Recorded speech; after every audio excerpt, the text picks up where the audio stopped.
என்னங்க, கிரிக்கெட்ல எத்தனையோ கேப்டன்கள் பார்த்திருப்போம். ஆனா, ஒருத்தரோட மூளை மட்டும் எப்படிங்க இவ்வளவு வருஷம் கழிச்சும் உலகத்தோட ஏதோ ஒரு மூலையில மேஜிக் பண்ணுது? ஆமாங்க. நம்ம தல தோனியோட அந்த மாஸ்டர் மைண்ட் பிளான் இப்போ தென்னாப்பிரிக்காவையே மிரள வச்சிருக்கு. அதுலயும் நம்ம சென்னை சூப்பர் கிங்ஸோட பழைய சிங்கம் டூ பிளஸிஸ் தோனியோட பேரைச் சொல்லி ஒரு வெற்றிய பறிச்சிருக்காரு பாருங்க. அதுதான் இப்போ சோஷியல் மீடியாவுல பயங்கர வைரல். சரி, மேட்ருக்குள்ள போறதுக்கு முன்னாடி உங்ககிட்ட ஒரு கேள்வி. உங்களுக்கு தெரிஞ்சு தோனியோட எந்த ஒரு ஐடியா உங்களை இன்னைக்கும் ஆச்சரியப்பட வைக்குது? அந்த மொமெண்ட்ட அப்படியே கீழ கமெண்ட் பண்ணுங்க. பாப்போம் எத்தன பேருக்கு அந்த 2016 மேட்ச் ஞாபகம் இருக்குன்னு. நிஜமாவே நேத்து நடந்த மேட்ச் ஒரு செம த்ரில்லருங்க. ஜோகன்னஸ்பர்க் சூப்பர் கிங்ஸ் மற்றும் டர்பன் சூப்பர் ஜெயண்ட்ஸ் 2 டீமும் பயங்கரமா மல்லு கட்டுனாங்க.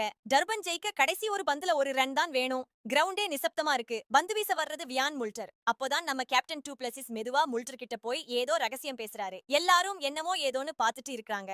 அங்கேதான் மமிதா நம்ம டோனியோட அந்த பழைய ஐடியா உள்ள வருது. டூ பிளஸிஸ் என்ன சொல்லிருக்காருன்னா, தம்பி முல்டர், நீ பந்த நேரா ஸ்டம்புக்கு போடாத, கொஞ்சம் தள்ளி ஷார்ட்டா போடு அப்படின்னு சொல்லிருக்காரு.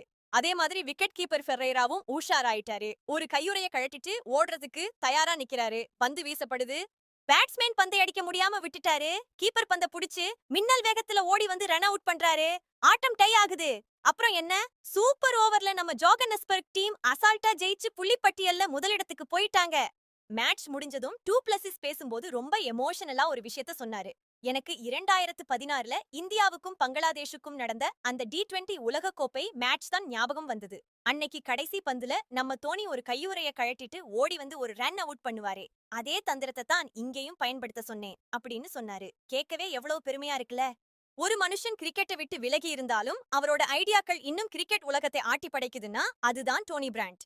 உண்மையிலேயே இந்த வெற்றி வெறும் அதிர்ஷ்டம் இல்லங்க, இது ஒரு தெளிவான திட்டம். டோனி கிட்ட இருந்து கத்துக்கிட்ட அந்த பாடத்தை இக்கட்டான நேரத்துல சரியா செஞ்ச டூ பிளஸிஸ்க்கு ஒரு பெரிய சல்யூட் அடிக்கணும். இன்னைக்கும் டோனி ஒரு லெஜண்ட் தான் அப்படிங்கறத இந்த சம்பவம் மறுபடியும் நிரூபிச்சிருக்கு. சரி மக்களே, இந்த வீடியோ உங்களுக்கு பிடிச்சிருக்கும்னு நம்புறேன். இந்த ரன் அவுட் சம்பவத்தை பார்க்கும்போது உங்களுக்கு அந்த 2016 இந்தியா மற்றும் பங்களாதேஷ் மேட்ச் ஞாபகம் வந்துச்சா? டூ பிளஸிஸ் செஞ்ச இந்த காரியம் சரியா இல்லையா? உங்க கருத்தை மறக்காம கமெண்ட்ல சொல்லுங்க. அப்படியே நம்ம சேனலை லைக் பண்ணி உங்க நண்பர்களுக்கு ஷேர் பண்ணுங்க. முக்கியமா சப்ஸ்கிரைப் பண்ணி அந்த பெல் ஐகானை தட்டிடுங்க. அடுத்த ஒரு சுவாரஸ்யமான கிரிக்கெட் அப்டேட்டோட உங்களை சந்திக்கிறேன். அது வரைக்கும் பை.